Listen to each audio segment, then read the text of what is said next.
Chaque jour, vous vous réveillez, vous sortez du lit et vous marchez droit dans un tribunal invisible. Vous prenez place à la barre des témoins, sans qu'on vous l'ait demandé, et vous préparez votre défense. Vous n'avez rien fait d'illégal, commis aucun crime et blessé personne. Pourtant, tout au long de la journée, vous présentez frénétiquement des preuves à un jury composé d'amis, de membres de la famille, de collègues et parfois même de parfaits inconnus. Vous justifiez méticuleusement pourquoi vous vous sentez triste aujourd'hui, pourquoi vous avez décidé de refuser une invitation, pourquoi vous avez besoin d'une heure de repos ou pourquoi vous avez choisi de gérer une situation d'une certaine manière. Vous rassemblez vos arguments en espérant que le jury hochera la tête, en espérant qu'il vous accordera un verdict favorable. C'est la réalité quotidienne et épuisante de millions de personnes. C'est une habitude qui porte le déguisement très convaincant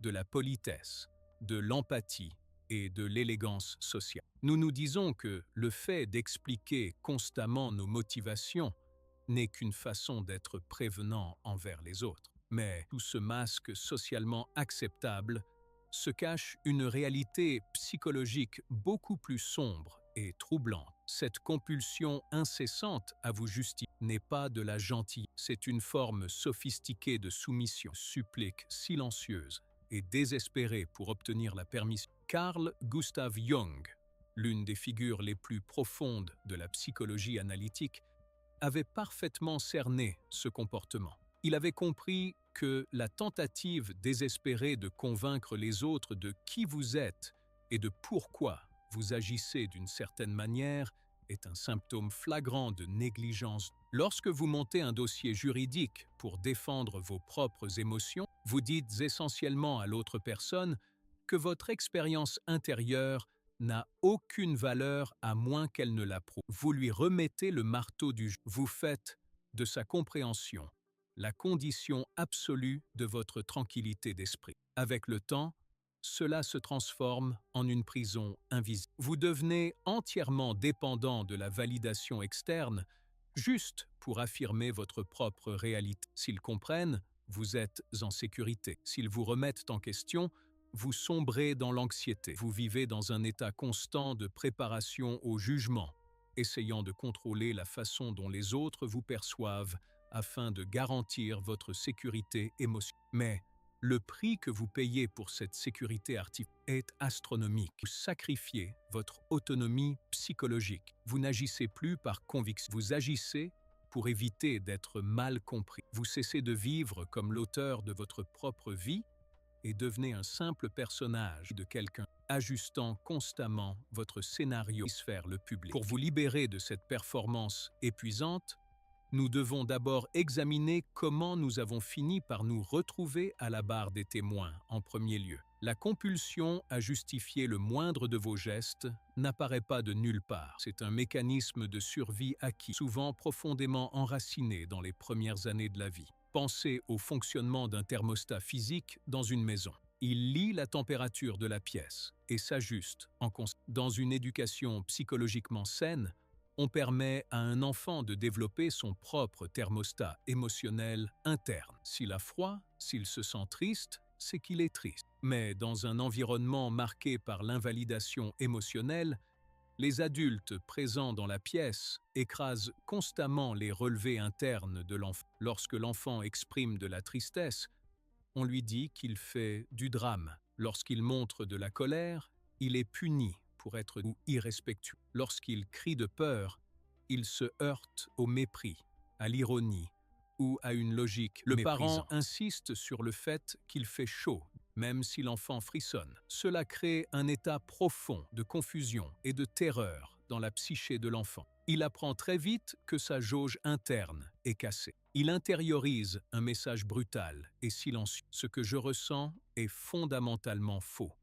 Et je ne peux faire confiance qu'aux réactions des figures d'autorité. Afin de survivre à cet environnement, sans être constamment puni, ignoré ou ridiculisé, l'enfant développe un mécanisme de défense hautement adaptatif. Il apprend à se justifier à l'excès. Il se rend compte qu'il parvient à exprimer parfaitement s'il parvient à monter un dossier logique et inattaquable pour expliquer pourquoi il pleure ou pourquoi il a peur. Peut-être que les adultes lui accorderont enfin un peu de clément. Il devient un minuscule avocat de la défense, plaidant pour son droit de ressentir une émotion. Les années passent, l'enfant devient un adulte, mais le tribunal intérieur reste pleinement opérationnel. Les visages du jury changent. Les parents sont remplacés par des partenaires amoureux, des patrons, des amis et la société dans son ensemble. Mais la blessure fondamentale reste intacte. L'adulte continue de fonctionner avec la conviction dévastatrice que son expérience subjective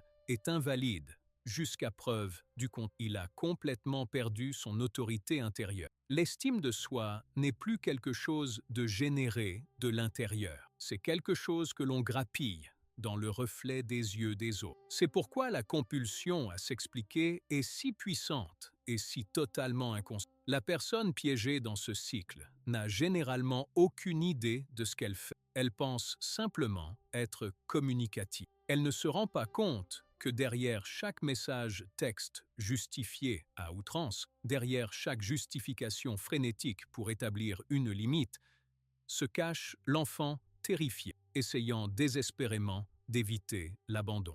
Tant que cette structure interne héritée n'est pas affrontée, l'individu reste prisonnier des attentes. Vivre de cette façon a un lourd tribut, un coût quotidien qui vous vide lentement de votre énergie. Prenez l'exemple du caméléon.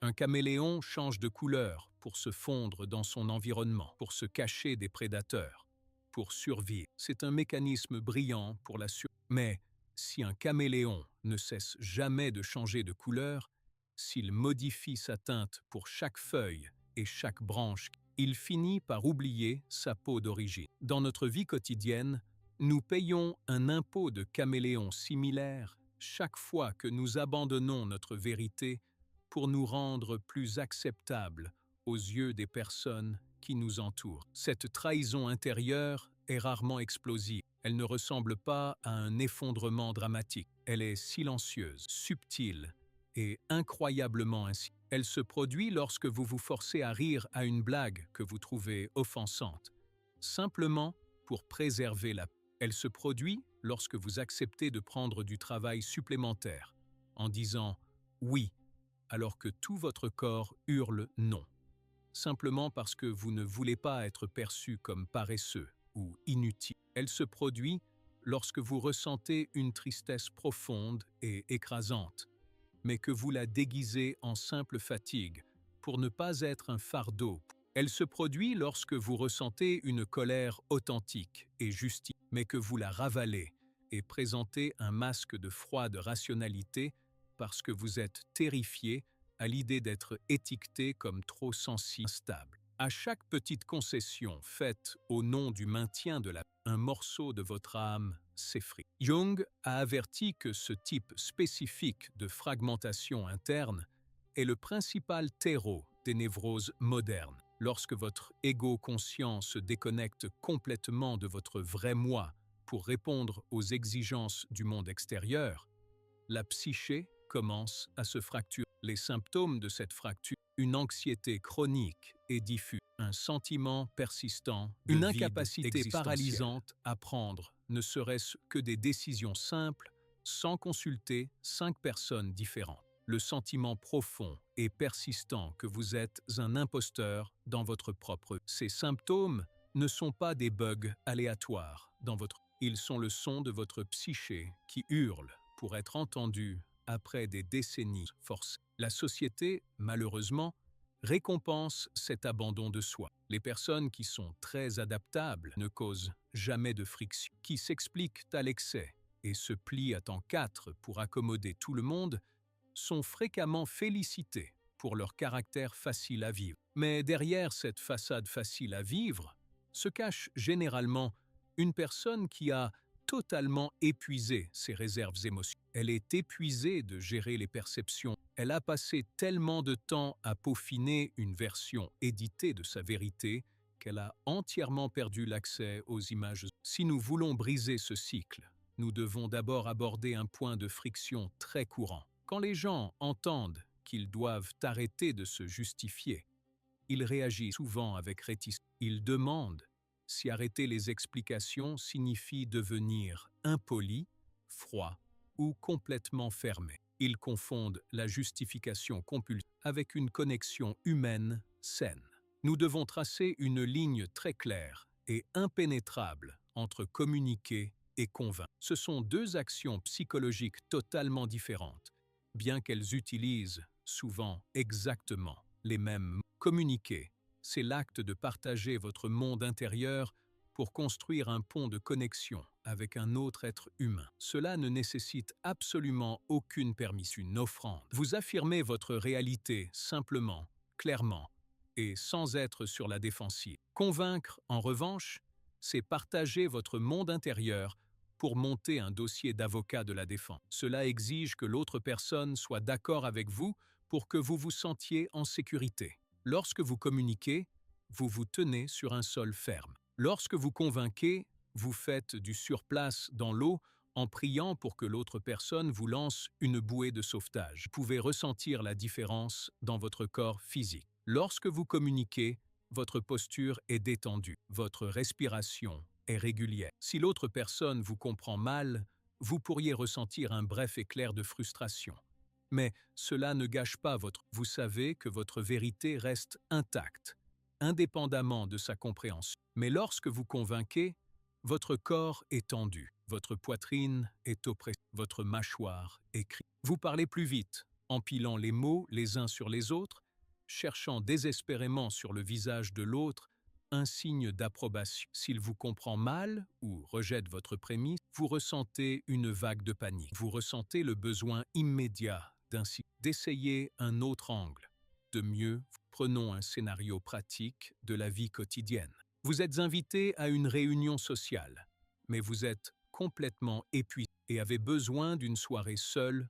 La personne qui se contente de communiquer enverra un message simple. Elle dira qu'elle adorerait voir tout le monde, mais qu'elle a besoin de prendre la soirée pour se reposer. C'est la fin de la transaction. La personne qui est piégée dans le cycle de la conviction ne peut pas faire. La vérité semble trop nue, trop vulnérable.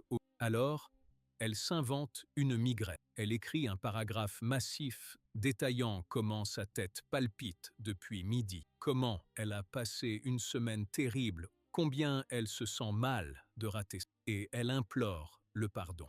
Elle bâtit une immense forteresse d'excuses pour protéger une vérité toute simple. Elle est fatiguée. La personne qui se justifie à l'excès croit que cette forteresse la protège. Mais en réalité, cela ne fait que renforcer la conviction que sa simple vérité ne suffit. Passer de la conviction à la communication est la première étape vitale vers la liberté psychologique. C'est la réalisation que votre réalité ne nécessite pas le sceau d'approbation d'un auditeur externe. Pour accomplir ce changement, nous devons nous engager dans le difficile travail de réappropriation de notre autorité intérieure. Fonctionner sur la validation externe fait de vous une feuille, balayée impuissante par les vents chaotiques des opinions, des humeurs, des jugements des autres. Se réapproprier son autorité intérieure, c'est l'acte de jeter une encre de fer massive et lourde, droit dans les profondeurs de votre propre expérience subjective. C'est la conviction inébranlable que votre vérité n'a pas à être négociée. C'est le fondement même d'individuation jungienne. C'est le voyage psychologique pour devenir un individu complet et indivisé. Jeter cette encre est un changement monumental. Le centre de gravité de votre psyché passe de la périphérie de l'approbation externe au centre profond. Mais ne vous y trompez pas, cette transition est incroyablement douloureuse. Elle exige que vous marchiez droit dans ce que Jung appelait le désert de la solitude. Ce désert est l'espace terrifiant dans lequel vous entrez première fois que vous maintenez une limite sans présenter d'excuses. C'est le silence atroce qui suit lorsque vous dites non à une demande et que vous vous mordez la langue pour empêcher le flot de justice se déverser. Dans ce moment de silence, tout votre conditionnement hérité vous hurlera dessus. Votre système nerveux, qui a été programmé pendant des décennies pour associer le silence au danger, vous inondera d'anxiété. L'enfant intérieur terrifié vous suppliera de dire quelque chose, n'importe quoi, pour apaiser la tension. Les symptômes de sevrage, du besoin de plaire aux autres, sont sévères. Vous ressentirez une envie irrépressible de faire marche. Mais c'est là que la véritable guérison a lieu. La guérison ne se produit pas dans le cabinet d'un thérapeute. Elle se produit dans la pause agonisante de 5 secondes après avoir affirmé votre vérité, lorsque vous refusez de remplir le silence pesant par un compromis. Lorsque vous survivez à ce silence, lorsque vous réalisez que le monde ne s'effondre pas, que le ciel ne vous tombe pas sur la tête et que vous n'êtes pas immédiatement abandonné, l'encre, vous réalisez que vous pouvez supporter l'inconfort d'être mal compris. Vous découvrez que la déception d'une autre personne n'est pas une menace mortelle. Développer cette autorité signifie que vous cessez de sous-traiter votre estime de vous. Vous acceptez que la communication aille dans les deux sens, mais que la compréhension n'est pas garantie. Vous offrez votre vérité comme un cadeau. Si l'autre personne le reçoit, c'est merveilleux. Si elle le rejette, le déforme ou ne parvient pas à le saisir, ça limite, pas votre échec. Vous cessez de traiter votre identité comme quelque chose qui est constamment en procès. Lorsque vous mettez réellement cela en pratique, lorsque vous jetez l'encre et cessez de nourrir la demande sans fin d'explication, le monde extérieur va réagir et la réaction est souvent explosive. Le silence, lorsqu'il est manié par quelqu'un qui possède une autorité intérieure, est l'une des forces les plus perturbatrices dans les relations. Il agit comme un mur de pierre massif et inamovible. Pendant des années, les personnes de votre entourage ont été habituées à vos explications frénétiques. Elles se sont appuyées sur justification pour maintenir une certaine dynamique de pouvoir. C'est particulièrement vrai pour les manipulateurs. Les personnes qui se nourrissent du contrôle ont besoin de vos explications, comme un feu a besoin d'oxygène. Lorsque vous vous justifiez à l'excès, vous leur offrez une vaste toile. Ils peuvent prendre vos mots, les déformer, les utiliser pour invalider vos sentiments et peindre un récit dans lequel vous êtes le méchant et eux les victimes. Vos explications leur donnent les munitions dont ils ont besoin pour vous garder sur la défensive. La manipulation émotionnelle repose entièrement sur votre réactivité. Elle exige votre peur d'être une mauvaise personne, votre terreur d'être mal compris. Mais lorsque vous adoptez le silence de l'autorité intérieure, vous leur retirez leur toile. Vous ne leur donnez rien d'autre qu'un mur vide. Vous affirmez votre limite et ensuite vous arrêtez de parler. Ils essaieront de vous provoquer. Ils vous accuseront d'être froid, égoïste, arrogant ou déraisonnable. Ils essaieront de vous traîner à nouveau à la barre des témoins. Mais le mur de pierre ne répond pas aux provocations. Il ne défend pas, se tient là. Tous, face à ce silence impénétrable, les manipulateurs perdent complètement l'équilibre. Ils meurent de faim par manque de réactivité émotionnelle. Par conséquent, les relations qui étaient entièrement construites sous mission commenceront à se fracturer. Cela terrifie beaucoup de gens, mais c'est une destruction belle et nécessaire. Lorsque vous brisez le pacte implicite d'infériorité, les personnes qui ne vous gardaient près d'elles que parce que vous étiez facile s'éloigneront naturellement. Elles prendront leur distance, car elles ne pourront plus extraire ce dont elles ont besoin de vous. Ce n'est pas une tragédie, c'est un profond réalignement psychologique. Votre refus de vous justifier agit comme un puissant système de filtration. Il élimine le bois mort. Il balaie les dynamiques basées sur les déséquilibres de pouvoir et fait place à des relations fondées sur un véritable respect mutuel. Les personnes qui tiennent sincèrement à vous s'ajusteront à vos nouvelles limites. Elles respecteront le mur. Elles pourraient être surprises au début, mais elles ne vous abandonneront pas simplement parce que vous avez cessé de vous excuser de prendre de la place. Vous devez vous préparer à cette période de turbulence relationnelle. C'est le prix à payer pour accéder à une vie de liberté psychologique. Alors que la poussière retombe après ce changement relationnel, vous vous surprendrez à adopter une nouvelle façon. Vous passez du statut de feuille fragile à la présence imposante d'un chêne. Pensez à un chêne au milieu d'une forêt. Il ne demande pas la permission de pousser aux arbres environnants. Il ne s'excuse pas pour l'eau qu'il boit ou la lumière du soleil qu'il absorbe. Il ne juste son besoin de faire tomber ses feuilles en hiver. Il occupe simplement l'espace exact qu'il était censé occuper, profondément enraciné dans la terre.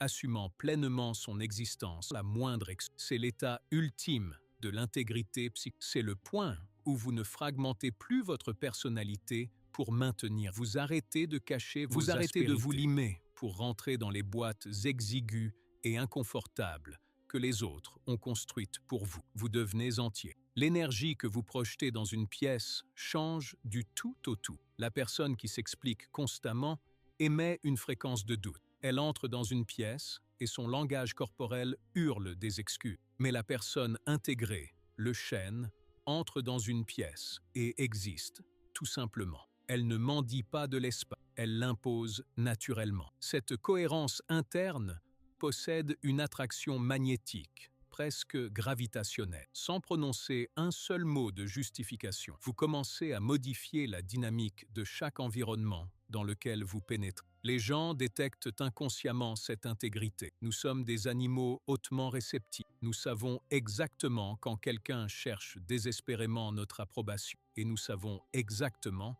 quand quelqu'un se fiche éperdument de notre jugement. Le paradoxe du comportement humain est que moins vous cherchez l'approbation, plus vous suscitez naturellement le respect. Le monde traite avec une profonde révérence ceux qui se traitent eux-mêmes avec révérence. Lorsque vous cessez de négocier votre réalité, votre anxiété chute. La bande passante mentale que vous passiez à analyser comment vos mots étaient erronés, à rejouer des conversations dans votre tête et à rédiger des excuses imaginaires est soudainement libérée. Vous possédez une densité, vous agissez en profond alignement avec vos propres valeurs.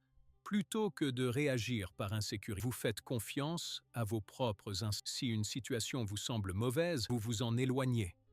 Vous n'avez pas besoin de compiler un dossier de preuves pour justifier votre départ. Votre boussole intérieure fonctionne parfaitement. Seule validation vous avez besoin. Vous vivez enfin pour être vrai, plutôt que pour être. Cette transformation recable complètement votre relation avec le monde. Vous avez réussi à démanteler le tribunal dans votre. Vous êtes descendu de la barre des témoins, chez les portes, quittez le bâtiment pour de bon. Vous ne diffusez plus cet appel désespéré. Vous émettez la fréquence indéniable de la force, de la clarté et d'une autorité inébranlable. Vous savez qui vous êtes. Les dynamiques dysfonctionnelles de votre s'effondrent tout simplement, car vous n'êtes plus disponible pour jouer la victime, le complaisant ou l'accusé. Le respect n'est pas quelque chose de plaide, c'est quelque chose qui commence au plus profond de votre propre psyché et rayonne vers l'extérieur. Chaque fois que vous vous mordez la langue au lieu de présenter des excuses frénétiques, chaque fois que vous laissez un silence gênant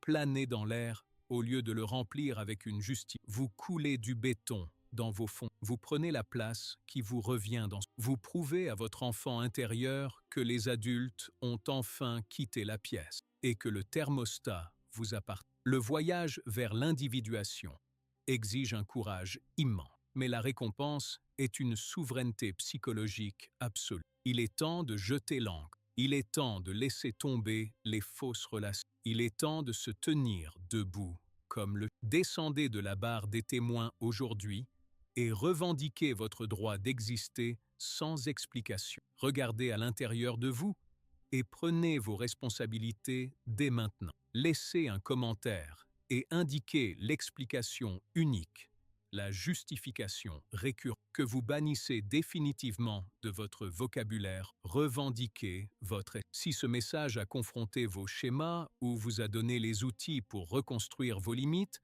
partagez-le avec quelqu'un qui est toujours piégé à la barre des témoins. Et abonnez-vous pour cette profonde exploration psychologique. Le chemin vers la liberté intérieure vous attend.